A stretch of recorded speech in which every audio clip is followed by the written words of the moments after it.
이번에는 국내외 이슈 진단을 통해 시장 흐름을 예측해보는 증시저격 시간입니다. 도움 말씀에 트리플 인베스트 김우식 대표 나와 있습니다. 안녕하십니까? 안녕하십니까? 네, 우선 지난주 증시 상황부터 점검해 보겠습니다. 러시아가 가장 많이 빠졌고요. 나스닥과 코스피, 코스닥 모두 좀 소폭 하락했는데 어떻게 보셨습니까?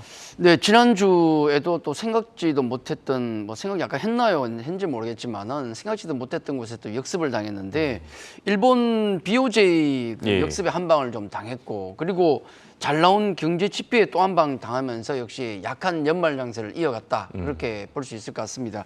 러시아야 어떻게 하겠습니까? 답이 없지만 우리 증시가 많이 안타까울 수밖에 없는 상황인데요. 주 초반에 BOJ가 깜축 긴축 전환의 신호를 보내면서 또 엔화 강세, 더불어서 이제 글로벌 증시가 한번 흔들하는 어떤 상황이 좀 있었고, 그리고 잠시 경기 침체의 어떤 리스크에서 벗어나는 듯하는 어떤 모습도 보였지만은 역시나 전체적으로 긴축이라든지 경기 침체, 이게 함께 동시다발적으로 악재로 한 주간 작용을 했다, 그렇게 봐야 될 것 같습니다. 조금 재밌는 것은 뭐냐면 지난주에는 시장이 안 되려고 작정을 했다라고 보시는 게 맞는 것 같아요. 왜냐하면 미국 3분기 GDP가 잘 나왔어요. 그리고 주간 신규 실업수당 청구 건수 같은 경우도 예상치를 하회하면서 잘 나왔거든요. 그러니까 호재는 당연히 이제 악재로 작용을 또 했습니다.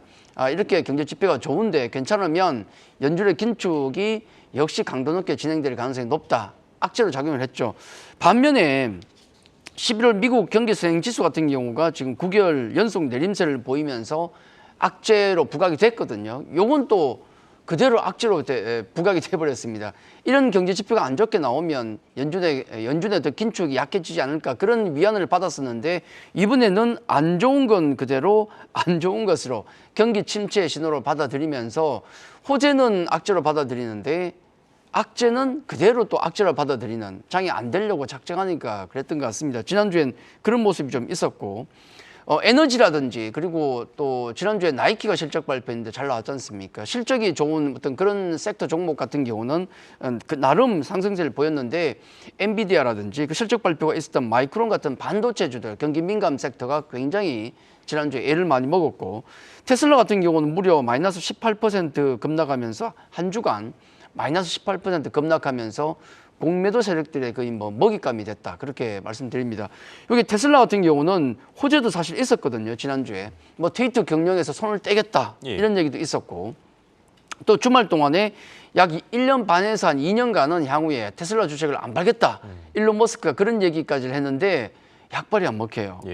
왜냐하면 신뢰를 잃어버렸기 때문에. 잠깐 반짝 급등 나오다가 다시 내려앉아버리고, 반짝했다가 내려앉아버리는 것은 그만큼 지금 일론 머스크, 테슬라가 아니고 일론 머스크가 지금은 신뢰를 그만큼 잃은 것이 아닌가라는 생각이 듭니다. 신뢰 회복이 우선이다. 왜냐하면 테슬라의 주가는 빅테크, 성장주, 전기차 등등의 상징성이 너무나 크기 때문에 신뢰 회복이 가장 중요한 게 아닌가라는 말씀을 좀 드리겠고요.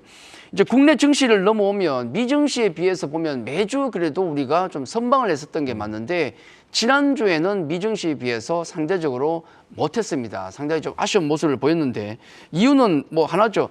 글로벌 변수가 여러 가지 좀 안 좋았던 것도 있겠지만은, 결정적인 것은 우리 주말에 많이 빠졌듯이 국내 양도소득세 대주주 기반 기준이 10억 그대로 넘어왔지 않습니까? 그러다 보니까 또 갑작스러운 또 매물이 나올 수밖에 없었던 상황이 아닌가라는 말씀을 드리겠고, 대형주 중에서는 전기차 역시 2차전지, LG, 엔솔의 하락이 계속 지속되고 있는데, 다음 달 1월 말에 1년이 이제 상장된 지 1년이 되지 않습니까? 그래서 거기에 대한 어떤 보혜서 물량 우려가 또 있기 때문에 좀 눌려 있는 모습이 진행이 좀 되고 있고, SK 하이닉스 반도체 역시도 좀 안 좋은 저점 훼손을 계속 하고 있는 모습들, 이런 모습, 거기다가 나름 좋았던 종목들도 지난주 말에는 이 대주주 관련된 어떤 세금 관련 물량이 나오면서 모두 급락이 나오는 좀 안타까운 모습이 지난주에 가장 큰 특징이었다, 그렇게 말씀을 드리겠습니다.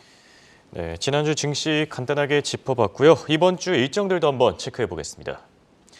우선 현지 시간 26일 월요일에는 미국과 독일, 영국과 홍콩이 크리스마스 휴장에 들어갑니다. 또 27일은 한국 주식 권리관계 확정일이고요. 28일에는 미국의 11월 컨퍼런스 보드 소비자 신뢰 지수가 발표됩니다. 또 29일은 올해의 마지막 주식 거래일이고, 끝으로 30일에는 한국 증시가 휴장에 들어갑니다. 자, 이번 주 올해 마지막 주여서 그럴까요? 상대적으로 굉장히 한산합니다. 네. 어떤 일정들 체크해 보면 좋겠습니까? 이번 주면 이제 2022년 우리 증시가 마감을 합니다. 예. 굉장히 좀 안타깝죠. 좀 좋은 마무리였으면 좋겠는데 예, 그렇네요. 처음부터 끝까지 시종 내내 안 좋았던 것 같습니다. 예, 그렇습니다. 정말 힘든 장이었는데 이번 주는 뭐 글로벌 조금 뭐 이것저것 변수도 있겠지만은 역시 장이 마감하기 때문에 거기에 맞춘 일정이 굉장히 중요할 것 같습니다. 우리가 뭐 배당일이다, 배당 기산일이다, 뭐 뭔 소리인지 모르겠는데 복잡한 얘기가 좀 있는데요. 예. 간략하게 좀 설명을 좀 드리면 이번 주도 역시 지난주 금요일부터 대주주 양도세 관련 물량이 나왔기 때문에 이번 주 월화 정도가 나올 수 있습니다. 왜냐하면 이 배당일이 수요일 28일입니다. 배당락일이 28일이 되는데 그 얘기는 뭐냐면 우리가 뭐 배당 기산일 그런 얘기도 하지만은 저는 그렇게 표현을 씁니다. 28일이 배당락이기 때문에 27일은 그 전날 주식과 관련된 모든 권리 의무가 확정되는 날입니다. 뭔 얘기냐면 27일까지 주식을 사서 들고 가져가시면 다음날 28일을 맞이하시게 되면 배당을 받으시게 됩니다. 나 배당 받기 싫어요 그러면은 27일까지 파시면 됩니다. 그리고 반대로 이제 의무적인 측면에서 보면 세금 관련된 부분, 그러니까 우리가 대주주에 포함되느냐 안 되느냐, 종목당 10억이지 않습니까? 요 10억에 포함되기 싫어요 하시는 분들은 언제까지 팔아야 되느냐? 27일까지 파시면 돼요. 그날까지 비중을 줄이시면 대주주에 해당이 안 됩니다. 해서 27일 같은 경우가 주식 관련 권리 의무가 확정되는 날이다라고 보시면 되고, 해서 그런 관계로 놓고 보면 대주주 관련 물량이 언제까지 나올 수 있느냐? 바로 월요일과 화요일까지는 나올 수 있다는 계산이 서죠. 그렇게 안내 말씀을 좀 드리겠고, 그리고 이제 29일 같은 경우는 2022년 폐장일입니다. 마지막 주식 거래일이 되겠고 30일은 휴장이죠. 글로벌 증시 쪽을 보면 조금 한산한데 요즘은 뭐 우리가 깊게 그리고 중요하게 안 봤던 변수에 자꾸 터지더라고요. 워낙에 장이 예민하다 보니까. 글로벌 일정 보면은 박싱데이 휴장이 있겠고 또 자잘한 경제 지표 발표도 꽤 있습니다. 예. 시장이 그만큼 예민한 만큼 이런 쪽에서도 아마 또 터질 수도 있기 때문에 작은 경제 지표에도 우리가 좀 예의주시해야 될 한 주가 아닌가 그렇게 마지막으로 말씀을 드리도록 하겠습니다. 네, 그렇다면 이번 주에는 증시 분위기가 어떨지, 사실 산타랠리는 이미 물 건너 갔다 이런 평가들도 나오고 있고 이 침체 리스크가 깊어지다 보니까 좀 재미있는 표현이 있던데 뭐 산타클로스가 파업에 들어갔다 이런 얘기도 있더라고요. 산타랠리 과연 가능할지 시장 전망 어떻게 보십니까? 산타 할아버지가 왜 파업에 들어갔겠습니까? 그죠? 파월 연준 의장과 정치권이 쫓아냈다 그렇게 표현하는 게 더 예. 정확할 것 같습니다. 좀 안타까운 일인데 그렇죠. 2022년 한 해 증시를 돌아보면 굉장히 진짜 힘들었습니다. 예. 저는 뭐 지옥 같았다 그런 말씀을 좀 드리는데 여기 2022년 글로벌 증시 등락을 한번 보십시오. 여기 일본부터 해서 또 러시아까지 쭉 있는데 러시아야 전쟁 당사자니까 뭐 당연한 거죠. 폭락을 했고 마이너스 40%까지 폭락을 했고 러시아를 제외한다 그러면은 우리 국내 증시가 제일 많이 빠졌다 보시면 돼요. 코스닥이 무려 마이너스 33%입니다.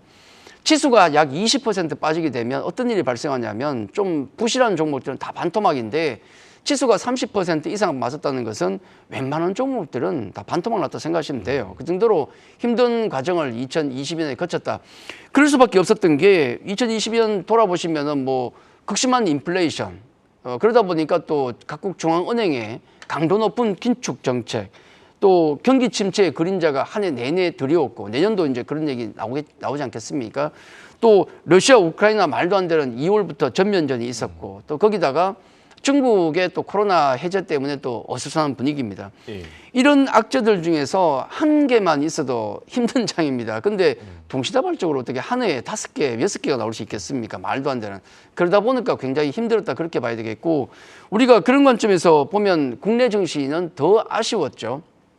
앞서도 말씀드렸지만은 글로벌 전체에서 거의 꼴찌에 가까운 주가 하락률을 보였다는 점, 이건 앞서 말씀드렸던 여러 가지 악재들이 반영된 것도 있겠지만은 우리가 수출 국가다 보니까 유럽 눈치 봐야 되죠. 또 미국 눈치, 중국 눈치, 러시아 눈치까지 온 동네방네 눈치를 다 보다 보니까 악재라는 것이 모두 다 반영되다 보니까 어쩔 수 없었고 거기다가 좀 더 아쉬운 것은 국내 수급이 거의 괴멸 상태입니다. 연기금도 물론이고 우리 국내 그 개인 투자자 같은 경우 고객예탁금이 지금 어디까지 내려갔는지 아십니까? 44조까지 내려갔어요. 2020년 초에 20조 중반에서 작년 중반 정도까지 해서 가파르게 77조까지 올라오던 고객예탁금이 지금 44조까지 떨어졌거든요. 33조가 다 날라갔습니다. 어디로 갔겠습니까?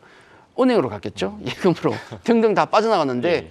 개인 돈 없어요. 기관 돈 없습니다. 가장 힘이 있는 국내 연기금 같은 경우도 국내 투자 비중 늘리지 않겠다고 얘기했습니다. 그러다 보니까 외국인 수급에 휘둘리는 외국인 매매와 공매도에 휘둘리는 장세가 굉장히 안타까웠었고 이런 흐름이다 보니까 내년 증시 같은 경우도 저는 가시밭길이다. 저는 그렇게 전망을 하고 있습니다. 그럼 굉장히 안 좋게 보는데 그게 아니고 올해 증시를 한번 생각해 보십시오. 지옥이었지 않습니까? 예. 지옥길에서 뭐 가시밭길이면 그 정도는 뭐 저는 그 정도 스크래치는 상관없다 그렇게 보고 있습니다. 원래보다는 나을 것이다. 당장 이번 주를 놓고 보면 한 해를 마감하는 한 주기 때문에 지난주 금요일 있었던 그런 대주주 양도 소득세 관련 매물이 주 초반에는 나올 수밖에 없다는 말씀을 좀 드리겠고, 물론 이제 이건 없어진다고 하네요. 연좌제에 해당됐던 가족합산 이 제도는 없어진다는 얘기가 있습니다. 근데 여전히 10억 기준이 유지가 되고 있기 때문에 이 관련 물량이 주 초반에 나오는 것은 우리가 감안할 수밖에 없다 그렇게 말씀을 드리겠습니다. 네, 내년 증시는 아무래도 뭐 가시밭길이다 이렇게 얘기하셨는데 올해를 마무리하는 시점에서 투자 전략 그럼 어떻게 세워봐야 되겠습니까? 역시 제뉴리 이펙트라고 1월 효과라고 우리 얘기를 많이 하지 않습니까? 예. 근데 마무리가 잘 돼야 뭐 1월 효과도 있지 않겠습니까? 그렇죠. 그래서 이제 29일까지 장이 열리는데 특징적인 걸 하나만 말씀드리고 마치겠는데, 이번 주는 대주주 세금 관련 매물과 저가 매수세의 싸움이다 그렇게 보시면 될 것 같습니다. 세금 회피 물량은 월요일과 화요일까지 나올 수 있고 수요일은 배당락이기 때문에 그 이후는 안 나오는 거예요. 지금 코스닥 기준 말씀드리는데 배당락 이후에 거래소에서는 세금 관련 세금이 아니라 배당 관련 물량이 나오겠지만은 코스닥은 그렇지 않습니다. 예. 그림 하나 좀 보여드리겠는데 배당일 전후 코스닥 시세를 좀 보시면 좀 걱정을 많이 하실 텐데 배당일 전후에서 코스닥 시세를 보시면은 거의 올랐어요. 2018년, 19년, 2020년, 21년 보면 올랐습니다. 왜냐하면 월요일과 화요일, 예를 들어서 이번 주 월요일과 화요일은 세금 관련 매물이 나올 수 있겠지만은 예. 저가 매수세들은 그 물량이 펀드멘탈 때문에 나오는 게 아니고 기계적으로 어쩔 수 없이 나오는 물량이기 때문에 저가 매수세가 들어오면서 올라오는 것인데, 아마 매수 타이밍을 노리시는 분들이 있으시다면은 아주 빠르면 월요일 오늘 한 마지막 내지는 내일 정도의 어떤 타이밍이 나오지 않을까 말씀 좀 드리겠고, 이런 타이밍과 관련해서 말씀드릴 문제점 하나는 이번에 정치권의 어떤 합의를 기다리면서 못 파셨던 분들이 분명히 계실 겁니다. 요 물량 자체가 얼마쯤 되느냐는 게 관건이 된다는 말씀 좀 드리고, 정리하자 그러면 이렇게 정리를 하겠습니다. 단기적인 관점에서는 예. 이 배당일 전후에서 낙폭이 큰 종목에 대한 매수 계기가 될 수 있다는 말씀 하나 드리겠고, 두 번째로 롱텀한 관점에서 투자를 하시는 분들 입장에서는 펀드멘탈과는 무관하기 때문에 내년을 위해서 이 보유 종목에 대해서 한 번 더 점검할 수 있는 시간을 가지는 어떤 기회가 되지 않을까, 그렇게 간단히 제가 정리를 해드리도록 하겠습니다. 네, 지금까지 도움 말씀의 트리플 인베스트의 김우식 대표였습니다. 감사합니다.